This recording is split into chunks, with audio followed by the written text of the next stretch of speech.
All right, so we're going to do our fetal pig dissection. The first thing we're going to do is determine how old this little baby pig is. So what we're going to do is we're going to go from the end of its muzzle on the dorsal side. So we're going to go from here to the base of its tail back here, and it's about 32 centimeters. I noticed there's a misprint on your fetal pig dissection lab. They say millimeters, but you're going to want to look it up in centimeters. So millimeters should be changed to centimeters. The next thing we're going to do is start looking at the fetal pig. The first thing it wants you to find is hair. The fetal pig doesn't have a ton of hair. All mammals have hair. It's one of the characteristics of mammals. Our fetal pig does have some hair, but it's very light, as you can see. The next thing that we're going to find is something that's called the philtrum. The philtrum is found on the upper lip. It's just that medial portion of that upper lip.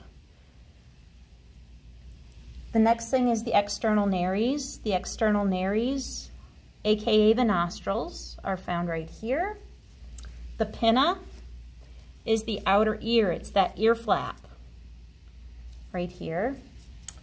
Then we're going to go to the vibrissae. The vibrissae are the whiskers, and our fetal pig does not have whiskers yet. But as it gets older, it'll have whiskers like a cat or a dog would have whiskers. That's called the vibrissae. Then we'll go, something called the nictitating membrane is a third eyelid. We won't be able to see it very well in our fetal pig, but if I open the eye and I push downward, a third eyelid will pop out. Try it with your dog. Oh, there it is.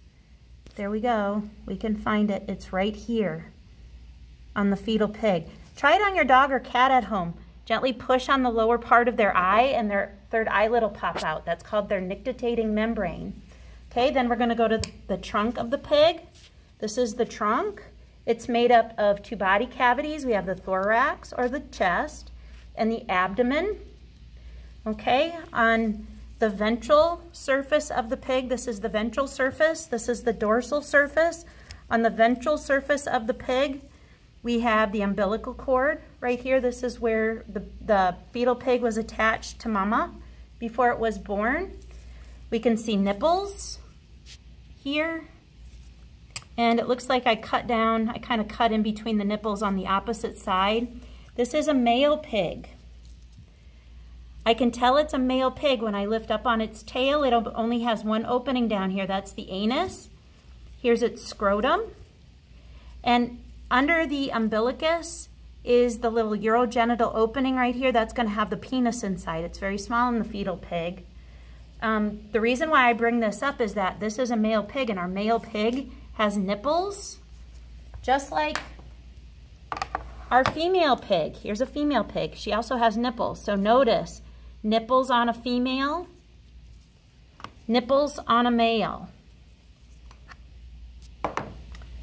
Okay, so we've just determined our two pig genders. We have a male. The male, again, has one opening under its tail. That's the anus.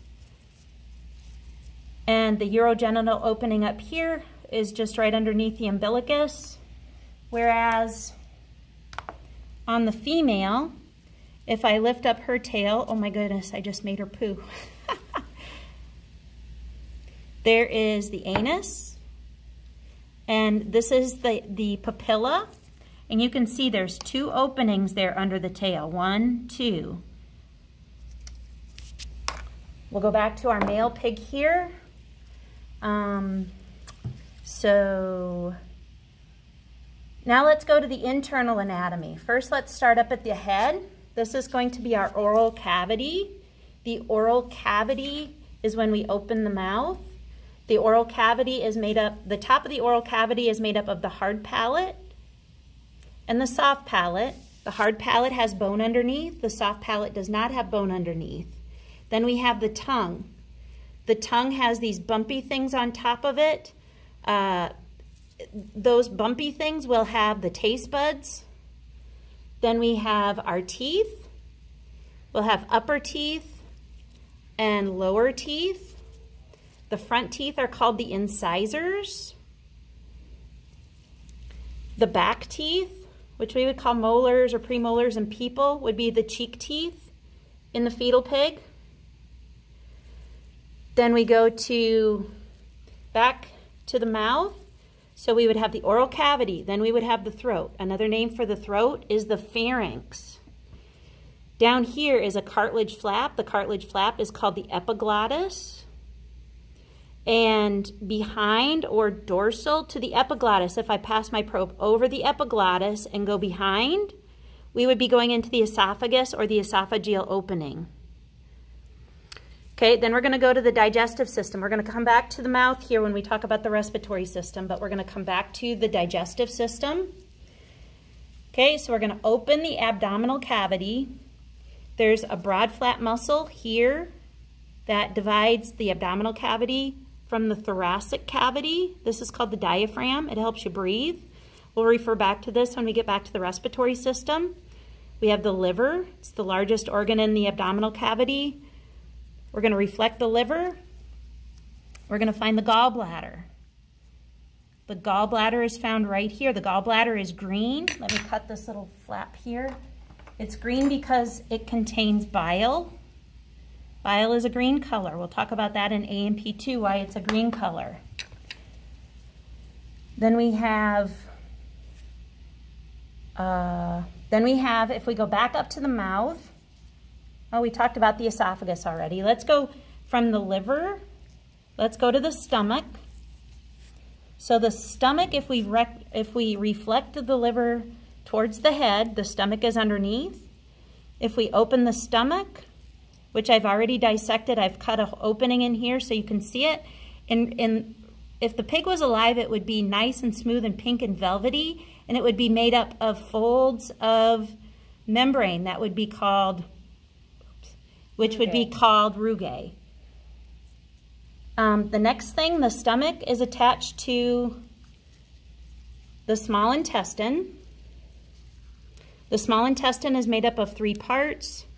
There's the duodenum, which is attached to the stomach, the jejunum, which is in the middle, and you can see the small intestine fills up most of the abdomen.